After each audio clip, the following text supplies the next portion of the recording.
हमारा आज का टॉपिक है ऑर्थोगोनल ट्रेजेक्ट्रीज। ठीक है, पहले इस कॉन्सेप्ट को सीखते हैं, फिर इससे रिलेटेड हम एक्सरसाइज का क्वेश्चन करेंगे। ऑर्थोगोनल ट्रेजेक्ट्रीज क्या है कि orthogonal trajectories is a curve, ठीक है, that intersect another family of curves, यानी दो कर्व्स एक दूसरे को इंटरसेक्ट करते हैं। जिस तरह दो लाइंस इंटरसेक्ट करती हैं, इसी तरह कर्व्स भी एक दूसरे को इंटरसेक्ट करते हैं। वो इलेक्ट्रिक लाइंस हो सकती हैं, मैग्नेटिक फील्ड लाइंस हो सकती हैं, दो कोनिक हो सकते हैं एट राइट एंगल। जो इंपॉर्टेंट बात है, ऑर्थोगोनल का वर्ड ये रिप्रेजेंट करता है कि जो इंटरसेक्शन है, ड्यूरिंग इंटरसेक्शन दोनों कर्व्स, कोनिक्स, लाइंस जो एंगल बनाएंगी वो 90 डिग्री का होगा। ठीक है, ये इसकी इंपॉर्टेंट, सबसे इंपॉर्टेंट बात है। ठीक है, इसके बाद मैंने इसके स्टेप्स लिख लिए हैं कि आप इन स्टेप्स को फॉलो करके अपने क्वेश्चंस को सॉल्व करेंगे। स्टेप नंबर जो 1 है, ठीक है, step number 1, find the slope of the family of curve, यानी जो कर्व आपके पास गिवन है आप उसका स्लोप निकाल लें। अब स्लोप कैसे निकाला जाता है? बाय डिफरेंशिएशन, यानी आप उस पर क्या अप्लाई कर देंगे? डिफरेंशिएशन, और उसका स्लोप dy अपॉन dx। आपको क्या कैलकुलेट करना है? dy upon dx। Step number 2, find the negative reciprocal of the slope. तो स्लोप का रेसिप्रोकल क्या होगा, यानी नेगेटिव रेसिप्रोकल क्या हो जाएगा? dx upon dy। पहले रेसिप्रोकल कर लें, फिर उसका साइन चेंज करके उसको नेगेटिव कर लें। स्टेप नंबर 3, ठीक है, treat slope as a separable differential equation, फिर उसके वेरिएबल सेपरेट कर लें। और लास्ट स्टेप अब आपको याद आ गया होगा, स्टेप 4 के आपने उसको इंटीग्रेट कर लेना है। ये ऑर्थोगोनल ट्रेजेक्ट्रीज के 4 स्टेप्स हैं जिनसे आप क्वेश्चन को सॉल्व कर सकते हैं। एक्सरसाइज 10.2 का क्वेश्चन नंबर 11 है, determine the equation of orthogonal trajectories. हमें इक्वेशंस फाइंड आउट करनी है ऑर्थोगोनल ट्रेजेक्ट्रीज की। Of the following family of curves, हमें एक कर्व गिवन है।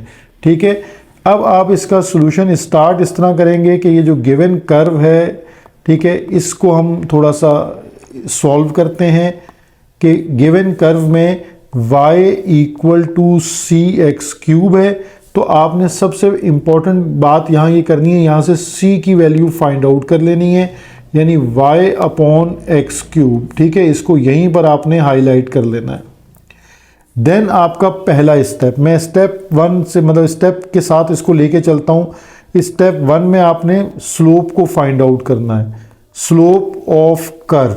ठीक है, इस स्लोप के कर्व को हम फाइंड आउट करेंगे कैसे? By differentiation with respect to x। ठीक है, विद रिस्पेक्ट टू x आप इसको डिफरेंशिएट कर लीजिए। तो क्या हो जाएगा? dy upon dx equal to c as it is. X cube का डिफरेंशिएट क्या हो जाएगा? 3x square. तो हम इसको लिख सकते हैं 3cx स्क्वायर। ठीक है, अब ये dy upon dx as it is है, 3 एज इट इज है। ये जो c आपको नजर आ रहा है, इसकी वैल्यू मैंने आपसे इसलिए निकलवा ली थी कि आप पहले निकाल के रखें और यहां लाके उसको पुट कर दें, यानी y upon x cube into x square. तो यहां देखिए कि एक्स स्क्वायर और एक्स क्यूब कैंसिल हो जाएंगे, तो आपके पास जो है वो dy upon dx equal to 3 और y अपॉन x। ठीक है, ये आपके पास इस वक्त स्लोप आ गया। अब इस स्लोप को, यानी ये पहला स्टेप आपने यहाँ पर कंप्लीट कर लिया कि स्लोप ऑफ गिवन जो है वो कर्व आपके पास मौजूद है। अब आपके पास आ जाता है स्टेप नंबर 2। स्टेप नंबर 2 में आपने क्या करना है कि अपने इस जो स्लोप को, यानी जो dy अपॉन dx है, इसको आप रिप्लेस कर दें। ठीक है, क्या कर दें? रिप्लेस कर दें। किससे रिप्लेस कर दें? पहले तो इसको रेसिप्रोकल कर लें और फिर इसका साइन चेंज कर लें, नेगेटिव ऑफ स्लोप से इसको रिप्लेस कर दीजिए। यानी dy अपॉन dx जो है वो माइनस dx अपॉन dy हो गया equal to 3y upon x। ये आपका स्टेप नंबर 2 सॉल्व हो गया। अब स्टेप नंबर 3 जो था आपके पास, ठीक है, उस स्टेप में आपने क्या करना है, वेरिएबल सेपरेट करने हैं, यानी जो आपके पास वेरिएबल्स हैं उन्हें आपने सेपरेट कर लेना है। तो वेरिएबल सेपरेशन में क्या हो जाएगा, माइनस है एक्स डी एक्स और यहाँ 3y dy, ठीक है।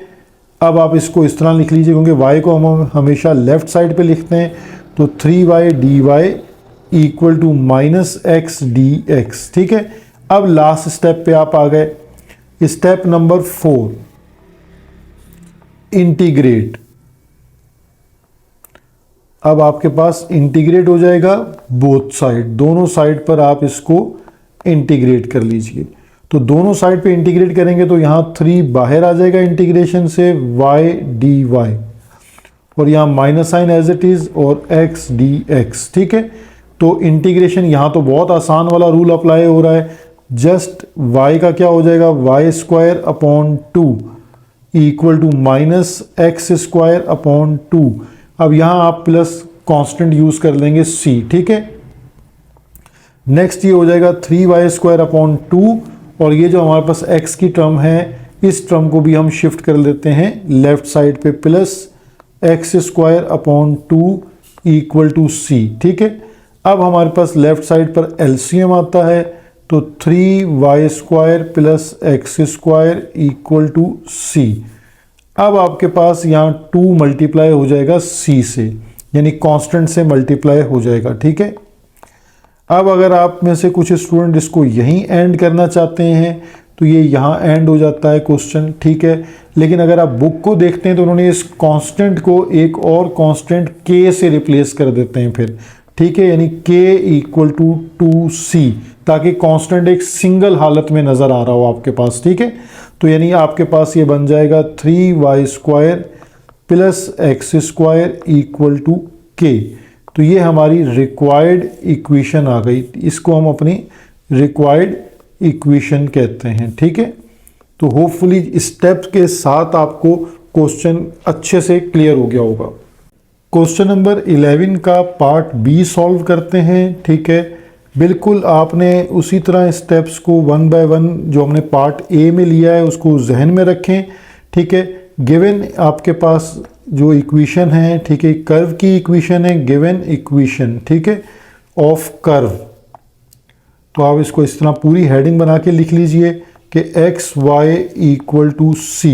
अब c की वैल्यू देखें यहाँ ऑलरेडी मौजूद है हमारे पास, अब हमने सिर्फ इसको डिफ्रेंशिएट करना है, यानी हमारे पास जो पहला स्टेप यहाँ स्टार्ट हो जाता है स्टेप नंबर 1 है, समझ लीजिए। ये स्टेप नंबर 1 में हम इसको फाइंड करते हैं, फाइंड स्लोप, ठीक है। अब स्लोप के लिए आपको इसको क्या करना पड़ेगा, differentiate with respect to x। अब यहां पर लेफ्ट हैंड साइड पे देखें प्रोडक्ट रूल अप्लाई हो रहा है, ठीक है। तो प्रोडक्ट रूल हमारे पास क्या है, first function differentiate of second function plus second function differentiate of first function equal to differentiation of constant. तो डिफरेंशिएशन ऑफ कांस्टेंट आपको पता है कि 0 होती है, तो ये x और ये dy upon dx plus y as it is, और x का डिफरेंशिएट 1 हो गया और कांस्टेंट का 0 हो गया। अब हम प्लस y को शिफ्ट कर देते हैं राइट साइड पर, ताकि हम ये स्लोप की वैल्यू बना सकें। ये y आ गया, और अब ये जो आपके पास x मल्टीप्लाई में है इसे शिफ्ट कर दीजिए, तो ये dy upon dx equal to minus y upon x, ठीक है। ये हमारे पास जो है स्लोप मौजूद है dy अपॉन dx। अब यहाँ से हमने इसका जो रिप्लेस यानी सेकंड स्टेप हमारे पास क्या है कि हमने इस जो सेकंड स्टेप में हमने अपने स्लोप को रिप्लेस करना होता है नेगेटिव स्लोप से, ठीक है, रेसिप्रोकल ऑफ नेगेटिव स्लोप। तो यानी यहाँ पर स्टेप 2 आपके पास ये आ जाएगा कि रिप्लेस कर दें आप इसको, ठीक है। हेडिंग भी आप इसी तरह बना सकते हैं, रिप्लेस dy अपॉन dx को किससे आपने रिप्लेस करना है, negative of reciprocal of slope. ये dy अपॉन dx को माइनस dx अपॉन dy से रिप्लेस कर दें, तो ये minus dx upon dy equal to minus y upon x। तो दोनों साइड पे देखिए माइनस साइन तो कैंसिल हो जाते हैं। तो ये स्टेप यहीं सॉल्व हो गया। इसके बाद हम स्टेप नंबर 3 पे चले जाएंगे, y अपॉन x। अब यहाँ थर्ड स्टेप हमारे पास जो है वो बन जाता है कि सेपरेटिंग वेरिएबल्स। सेपरेटिंग वेरिएबल्स, अब सेपरेटिंग वेरिएबल्स में x multiply with dx and y multiply with dy। फिर y की टर्म को हमने लेफ्ट साइड पे लिखना होता है, ठीक है। ये एक तरीका है, आप डायरेक्टली भी इंटीग्रेट कर सकते हैं, तो ये इट्स अप टू यू। और अब हम इस पे लास्ट स्टेप पे पहुंच जाते हैं, स्टेप नंबर 4। स्टेप नंबर 4 में हमारे पास क्या है, इंटीग्रेट। तो आपने कोशिश ये करनी है कि इसी तरह स्टेप बाय स्टेप आपके नंबर हैं, रूब्रिक्स के अकॉर्डिंग इन्हीं स्टेप्स के नंबर हैं, तो आपने इन तमाम स्टेप्स को फॉलो करना है। बच्चे ये करते हैं कि जी इस प्रेजेंटेशन की नीड नहीं है, तो अगर आप इस तरह करेंगे कि नीड नहीं है तो फिर आपको नंबर देने की भी नीड नहीं है। तो स्टेप्स को फॉलो कीजिए ताकि रूब्रिक्स के अकॉर्डिंग टीचर को नंबर देने में आसानी हो। तो यहाँ ये y dy equal to x और dx, ठीक है। तो ये हमारे पास इंटीग्रेशन ऑफ x dx। तो देखें बहुत इजी इंटीग्रेशन है, just y square upon 2 equal to x square upon 2, ठीक है। ये हमारे पास आ गया। और अगर हम इसको शिफ्ट कर लेते हैं लेफ्ट हैंड साइड पे, वैसे तो 2 से 2 कट जाता है यहाँ पर, लेकिन यहाँ क्योंकि कांस्टेंट भी हमारे पास है तो हमें शिफ्ट करके एलसीएम ले लेना चाहिए। तो y square upon 2 minus x square upon 2 equal to c। तो सेम प्रीवियस सोल्यूशन है, इसका एलसीएम ले लीजिए, y square minus x square equal to c, then 2 multiply with constant, तो y square minus x square equal to 2c। हम यहाँ इस answer को रोक देते हैं, या हम k इक्वल टू 2c को रिप्लेस करके अपने आंसर को y square minus x square equal to k, ठीक है। ये फाइनल हमारे पास रिजल्ट बन जाता है। ये हमारी required equation of orthogonal trajectory आपके पास आ गई, ठीक है। Orthogonal trajectory. क्वेश्चन नंबर 11 का पार्ट सी सॉल्व करते हैं, ठीक है। सेम पैटर्न पर हम इस क्वेश्चन को लेके चलेंगे। सॉल्यूशन में हमारे पास ये गिवन कर्व है, ठीक है। गिवन कर्व हमारे पास मौजूद है, y equal to c x और ई ऑफ एक्स। तो मैंने आपको बताया था कि c की वैल्यू जो है वो आपने पहले से अपने पास फाइंड करके रख लेनी है। तो c इक्वल आ जाएगा y upon x E of x से, ठीक है। अब इसके बाद आपने फाइंड करना है फाइंड स्लोप, या आप रेट ऑफ चेंज जो भी वर्ड लिख लें, फाइंड स्लोप बाय डिफरेंशिएशन, ठीक है, विद रिस्पेक्ट टू x। अब यहां देखिए जो कांस्टेंट है, यानी मैं dy upon dx as it is लिखूंगा, constant c as it is bracket से पहले लिख लीजिए, और x e ऑफ x के ऊपर आपके पास यहां पर प्रोडक्ट रूल अप्लाई कर दीजिए। x differentiation of e of x plus e of x and differentiation of x, ठीक है।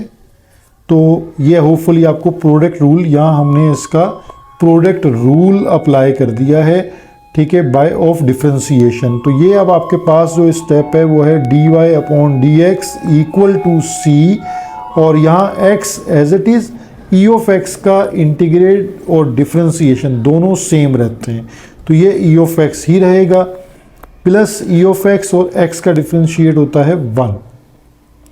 जो c की वैल्यू आपने निकाल रखी है, ठीक है, वो अब आप यहाँ रिप्लेस कर दीजिए, यानी dy upon dx equal to c की वैल्यू है हमारे पास y upon x e of x, और यहाँ हमारे पास x e of x plus e of x। तो इसका मतलब ये आ रहा है कि अगर आप इस ब्रैकेट से e ऑफ x कॉमन लें तो वो कैंसिल हो जाएगा, ठीक है।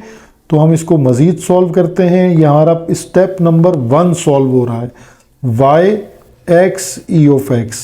हमने ब्रैकेट से e ऑफ x कॉमन ले लिया, तो ये आपके पास आ जाता है x plus 1। e of x and e of x हमारे पास कैंसिल हो गए।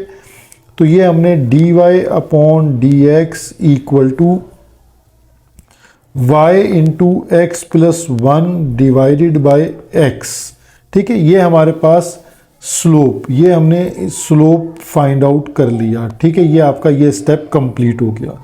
अब हम स्टेप 2 की तरफ जाते हैं जहां हमने इसको रिप्लेस करना है, ठीक है।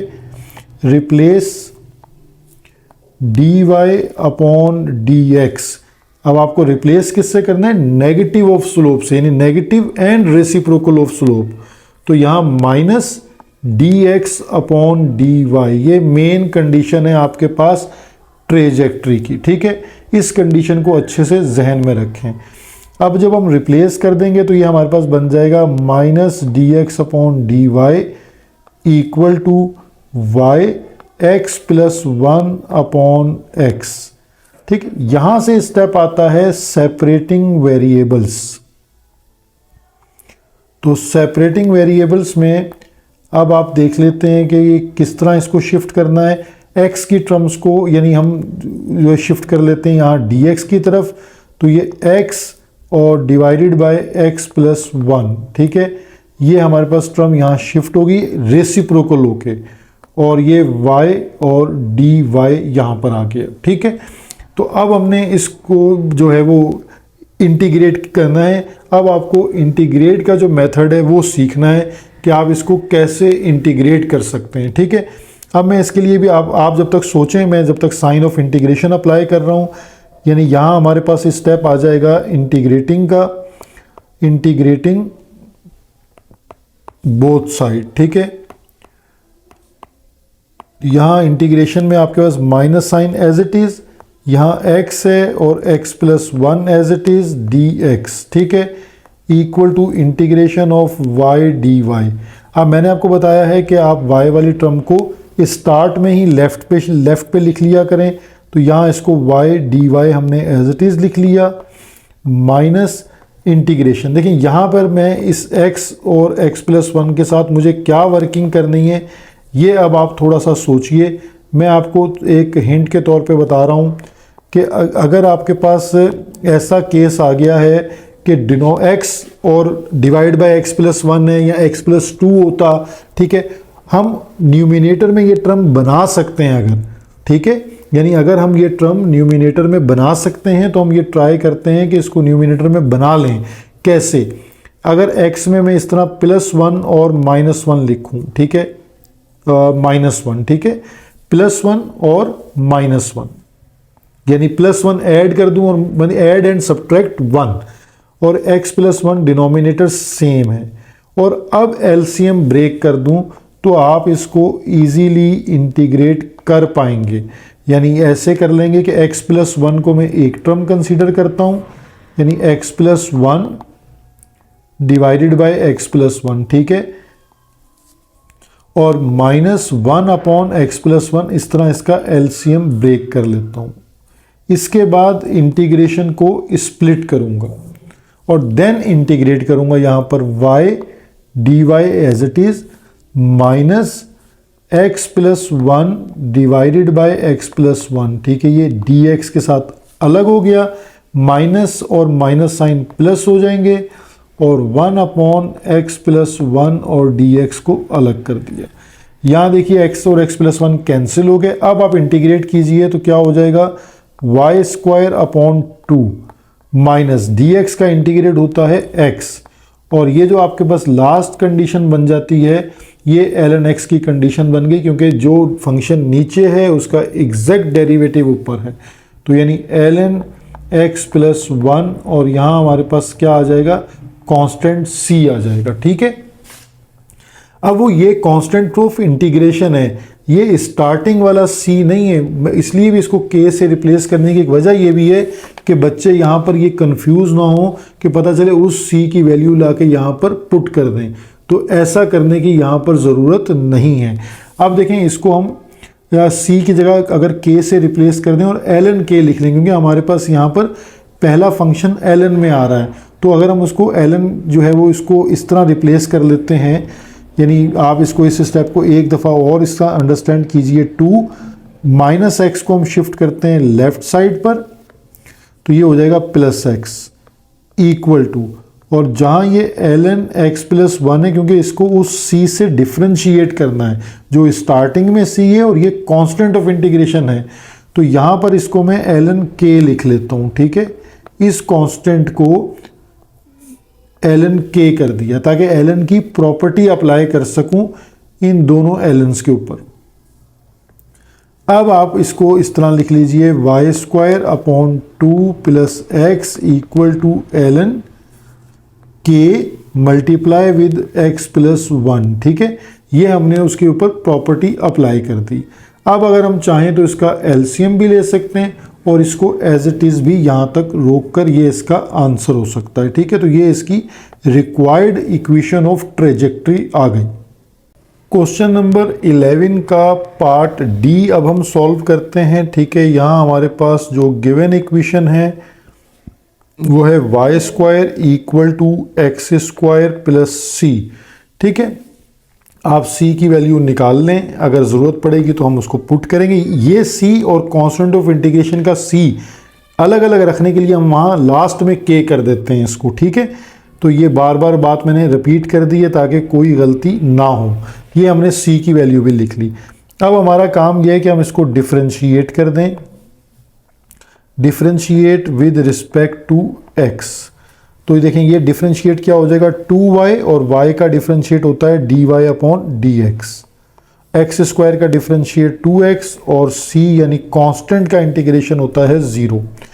अब यहाँ ये आपके पास 2y dy upon dx equal to 2x, then 2 and 2 cancel हो जाएंगे और dy upon dx equal to x upon y, ठीक है। ये हमारे पास स्लोप आ गया, इसको आपने अलग मेंशन करना है, हाईलाइट कर देना है। दूसरे स्टेप में आप इसके ऊपर रिप्लेस dy अपॉन dx को रिप्लेस किससे कर देंगे, dx अपॉन dy, और उसका नेगेटिव साइन कर दीजिए। तो आपके पास माइनस dx अपॉन dy, इस स्टेप को भी अलग से मेंशन करना है आपने, कोई स्टेप भी डायरेक्ट फौरन करने की नीड नहीं है, ठीक है। अब आपने इसको जब सेपरेटिंग वेरिएबल्स करेंगे तो ये तीसरा स्टेप, इसकी भी आपके पास हेडिंग आ जाएगी सेपरेटिंग वेरिएबल्स, ठीक है। तो सेपरेटिंग वेरिएबल्स में अब आपके पास ये dx डिवाइडेड बाय x हो जाएगा, ये x डिवाइड में आ जाएगा और ये dy जो है वो वहाँ मल्टीप्लाई में आ जाएगा। आप इस तरह भी कह सकते हैं कि आप इन दोनों की जगह रिप्लेस कर दें, ठीक है, तो भी आपका मसला हल हो जाएगा। तो बस एरर नहीं प्रोड्यूस करना है यहाँ पे कोई, आपने dy अपॉन y। अब इसके बाद आपको बता चुका हूँ कि आप y की टर्म को लेफ्ट साइड पे ले आएँ और x की टर्म को राइट साइड पे ले जाएं, ठीक है। यहाँ तक भी कॉन्सेप्ट क्लियर हो गया। लास्ट स्टेप आपके पास क्या आता है, इंटीग्रेट का। तो इंटीग्रेट करते हैं इसको, इंटीग्रेट में ये आ जाएगा 1 अपॉन वाई डी वाई। देखिए मैं 1 अपॉन वाई भी अलग करके लिखता हूँ, डी वाई अलग लिखता हूँ। बच्चे डी वाई और वाई दोनों को एक टर्म कंसीडर कर लेते हैं। यहाँ डी वाई का जस्ट मतलब है कि आप integrate with respect to y कर रहे हैं, यानी डी वाई कोई चीज़ नहीं है अब आपके पास, ठीक है, वो सिर्फ एक नोटेशन है आपके पास। इसी तरह माइनस इंटीग्रेशन से पहले 1 अपॉन एक्स और डी एक्स। अब आपको क्लियरली आई थिंक आपने पिक कर लिया होगा कि इंटीग्रेट यहाँ आ जाएगा ln y और यहाँ आ जाएगा ln x, और अब आपको प्लस c जो कांस्टेंट ऑफ इंटीग्रेशन आपको लिखना है, उस कांस्टेंट को आप डायरेक्टली जो है वो प्लस का ln k लिख लें। वैसे तो हमने c लिखना होता है, लेकिन क्योंकि ln की प्रॉपर्टी पूरे क्वेश्चन पर लग रही है तो हम उसको ln c लिखते। तो मैंने आपको बता दिया कि हमने डिफरेंशिएट करने के लिए उसको k से चेंज करना होता है, तो यहाँ उसको आप ln k कर लीजिए, ठीक है।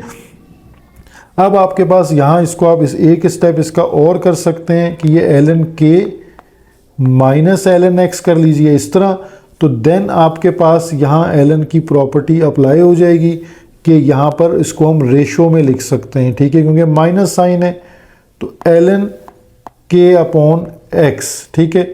जब आप ln k अपॉन x लिखेंगे तो दोनों साइड पर ln को आप डायरेक्टली कट कर दें, या आप स्टेप लिख लें कि टेकिंग एंटी लॉग, ठीक है, ऑन बोथ साइड। लेकिन आपको स्टेप्स मेंशन लाजमी करने हैं, ठीक है।